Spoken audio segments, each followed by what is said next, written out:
Chalk talk. Coach Wilson's in the building. And what I'm going to talk about today is the value of systems. Now, there's so many correlations between business and sport. And when I think about systems in the business world, I think about more of processes and procedures. Whereas in sports, I think more about operations and strategies. And I'm going to elaborate a little bit as to why. Now, in the business world, you have generally a large workforce, especially if we're talking about like a corporation. Now, the example that I'm going to use today is American football, my origins. Now, in the football world, the head coach or the general manager will be the operator of this system, and they will be managing their roster. Now, the roster will be their group of players. And so based on the strengths and weaknesses of their players, that's probably going to dictate their strategy or what we call their philosophy. Now, as we're thinking about, well, what offensive system are they going to run? What defensive system are they going to run? And what are going to be the sizes of the players? Are they looking for more speed? Are they looking for power? What's that going to be dictated by? Well, two things that will always play a huge role. First being, where's that team geographically located? Because that's going to dictate the climate. So a cold weather team is not going to be able to throw the ball vertically in November or December. And a warm climate team that would probably have a lot of faster guys because they're able to run and move around year round is probably not going to outpower teams. So those things play a major role. And you see that mostly in college football, where sometimes you'll have a coach that has a certain system in the NFL that goes to a cold weather and they'll still try to maintain elements of what their system is. However, the last thing that is going to dictate your strategy in the football world is going to be, what is your division like? What are the strengths of your division? Because if you face three running quarterbacks, well, you're going to need some speed on the defensive side of the ball. Or if you play two quarterbacks that chuck the ball all day, you better have some good secondary players. So that's going to play a big role. And one thing that you do see some teams do is when everybody zigs, you zag. Nice little philosophy. But what I'm going to focus on right now is on the offensive side of the ball, some systems that are really prevalent throughout the league right now and really have been throughout the course of the last, decade or so. And then what you see from some of these systems is the influence and what I call almost like the trickle-down effect, where other teams start plucking coaches from your staff because they want to replicate the things that you got going on within your organization. The first one has to be Andy Reid, where he was very fortunate to land Patrick Mahomes because Patrick Mahomes brought out the true essence of his system. Taking elements of the West Coast offense coming from Mike Holmgren's tree, who came from Bill Walsh's tree, he's a West Coast disciple. And so, using the colors as his formations, having his 3-man concepts and being able to use a lot of formations, that's one thing. But now when you have Patrick Mahomes, who is the ultimate improviser, who can roll out on the run, and then all those phenomenal players who they can use in mismatches, between Tyreek Hill and Travis Kelce, being the main two, and Clyde Edwards-Helaire.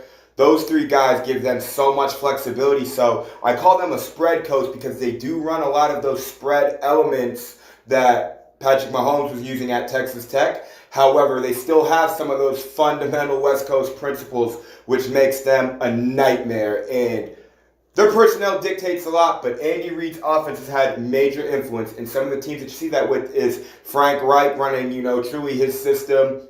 Matt Nagy out in Chicago, and then Doug Peterson, who was, recently canned, but he's a guy that ran that system to some success. And then some of their assistants have been plucked for other coordinator jobs throughout the league. So that's a true testament to Andy Reid and the success of that offense. And Eric Bieniemy as well is probably another head coach that is a descendant of that tree, probably gets a head coaching job at the end of next season. Now, Sean McVay, and what I define his offense as is he's a descendant of the Shanahan tree, and Shanahan's on that list as well. However, McVay's recent success over a short period of time has led to 3 coaches on his tree getting head coaching jobs, whether that be Matt LaFleur, Zach Taylor, and now Brian Staley in LA.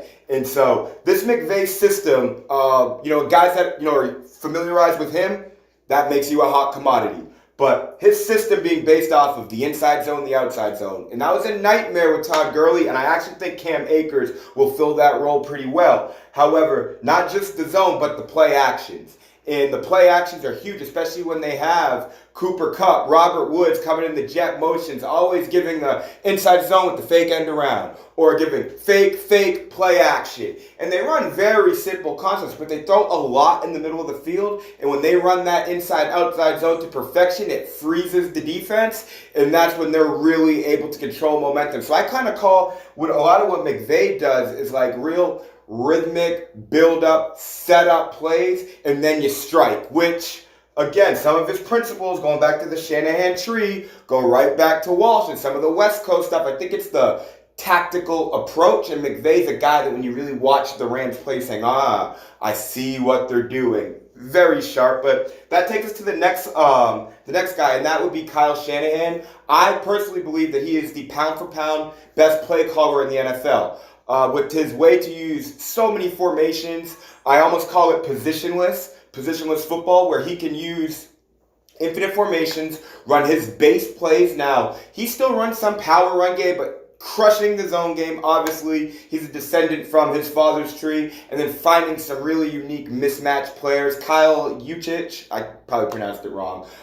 Phenomenal player, Harvard product as well. Greg Kittle, who can line up everywhere. Deebo Samuel, who is a steal. And Jalen Hurd, if he can get healthy, a guy that can play receiver, tight end, and truly probably run the ball out of the backfield, even in the NFL. He was a running back at Tennessee. So with all the things they're doing, I don't mean to kind of go in depth there, but I think when they get everything fully healthy and Trey Lance now being a dual threat, they're positioned well for the next 5 to 10 years, and that's why Shanahan and John Lynch just signed those very big deals. Next would be the Earhart Perkins system, and that is what the New England Patriots run. Now, where does that system come from? In the 1970s, both of those guys, Earhart and Perkins, were both assistants for the Patriots, and it was an offense based on playing in cold weather, short dink and dunk passes, using a lot of formations with a lot of personnel grouping to run very basic plays. So the Patriots are very simple, but they can actually use one-word plays. And so Charlie Weiss goes, Bill O'Brien goes, Josh McDaniels goes and comes back. That system remains the same. And so that's a true testament to the stability that the Patriots have going on. And, Cam Newton was able to step in last year. No preseason, coming off an injury, then came down with COVID and still won, I believe, 7-8 games. And so, again, that is because the system is so strong and they put running the football first, so they're able to control clock, and we know Bill Belichick plays some defense. Lastly, pro-style football. Okay, I call that true 21, 12 personnel. We're going to run the rock. We're going to come with play action.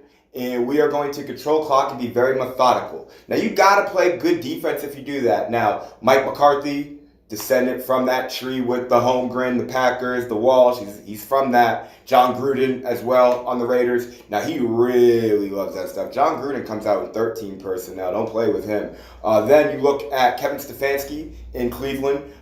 Very much based off of the zone and the play action, but very methodical, control clock to where, they lose a guy like Odell Beckham and they're not really missing a beat because they're going to run the ball and throw to those tight ends and throw in between the hashes anyway. So testament to good play calling. I think he's doing a really good job over there. Then the Minnesota Vikings, they've had some turnover, but the Gary Kubiak roots with the inside zone playing in that cold climate, although they play in a dome, all the teams in their division that they play, they have some cold weather games, so they're able to run the ball, and the Vikings are always a tough, physical team. Now, I bring up some of these offensive styles of play because there's a direct correspondence now to what matters on the defensive side of the ball. Now, as we talk about defense and offense, this is very different because on offense, the quarterback has to know what everybody's doing. On defense, everyone kind of has to know what everyone's doing, and everyone has to be in a read and react mode. So the first thing everybody on the defensive side of the ball needs is to just know their role. And with that being said, is within the essence of your role, what is your responsibility? And so the most important thing is to just remain gap sound. You want to make sure that they can't go right up the middle of the field because they will crush you out there. The next thing being contain, making sure that they can't break free because that is you climb up that ladder. I don't want to say it's the fastest way to the engine up the middle is, but when you put fast guys out on the perimeter, that's when the damage happens to get done. Next thing, obviously, being know your zone or know your man. And those are mostly for secondary players. You don't got to do too much Everyone understands you're going to get beat sometime, but just cover the right guy. Don't try to be a hero. Don't try to do too much. If you stay in your zone, it's a high likelihood in which you'll be able to keep the play in front of you and be under control. Next thing is playing physical. Now, if you play physical and the defense begins to run around like chickens with their head cut off, that could be a recipe for disaster. But what I like to say is that once you're disciplined and you're physical, you can get to the point of controlled aggression. And at that point, now you're able to play physical, you're able to be aggressive and blitz a lot, but you're still adhering to your principles of playing within the roles and responsibilities that you have within the scheme. Offense versus defense.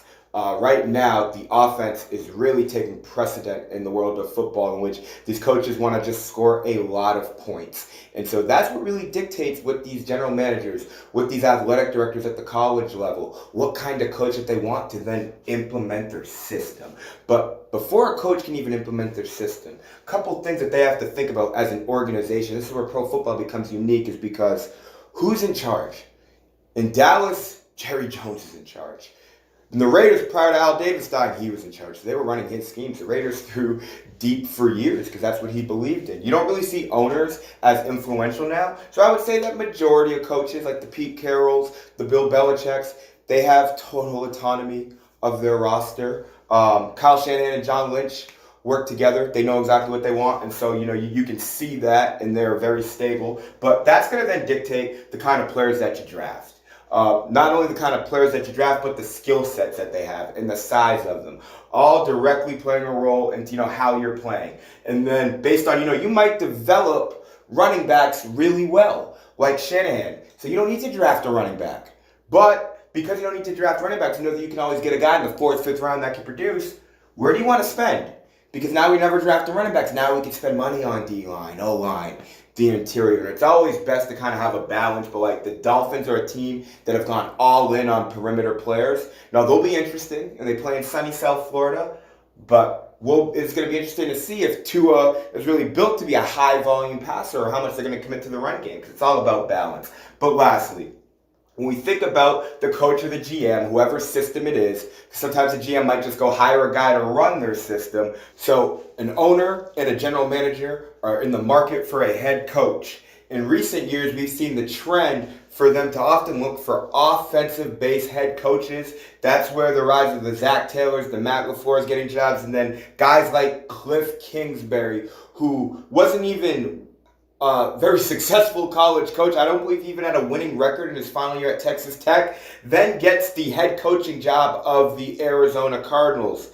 And not only does he get that job, he drafts a 5'9" quarterback that is a product of that system to be his quarterback to turn around the Arizona Cardinals. So what we're seeing a little bit is an air raid evolution in football, or at least the influence of the air raid begin to trickle up into the NFL, to where now every quarterback coming out has to have an element of running. All these quarterbacks now are slinging the ball 40, 50 times. And I compare this a little bit to the three-point revolution in basketball. And when you have offensive-driven teams, what we get is more points scored. And that's what the fans like to see. Fans like to see wide receivers scoring touchdowns and doing celebrations. They like to see that ball up in the air. And so whatever your philosophy may be, and whoever a GM or owner chooses to hire, they better have an identity. And that means that whatever their offensive or defensive philosophy may be,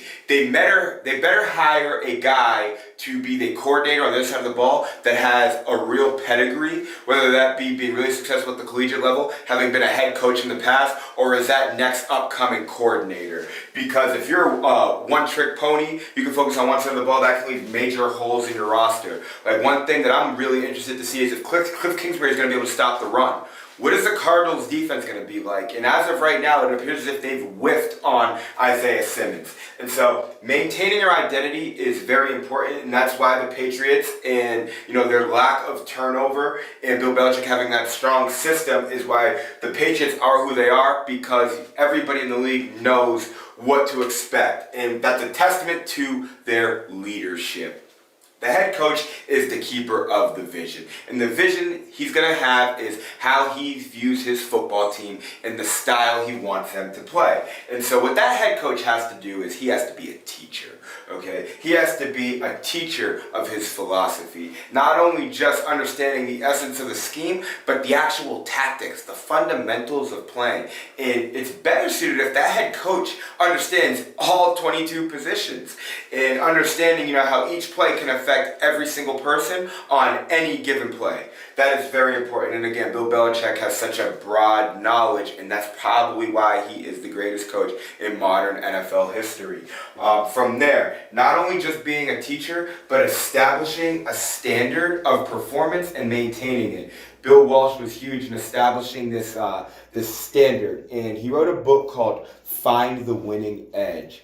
And throughout my years of actually studying Bill Walsh, who is on my wall, and is probably one of my biggest influences, is how Bill Walsh managed his football team is how I viewed myself as an entrepreneur. And the scientific approach he took into creating the West Coast offense and the discipline that he had and how he lived his life is how he was able to create that brilliance in San Francisco, and why people to this day are still running the elements of the West Coast offense. But at the end of the day, as I talk about systems and my admiration for systems, and really understanding how not just in football but in business, how systems are the recipe for success, what this all boils down to is discipline. And so it's not truly how successful the system can be when it's rolling, it's how consistent that system is consistently running, in which there are no holes and we know what exactly it's going to produce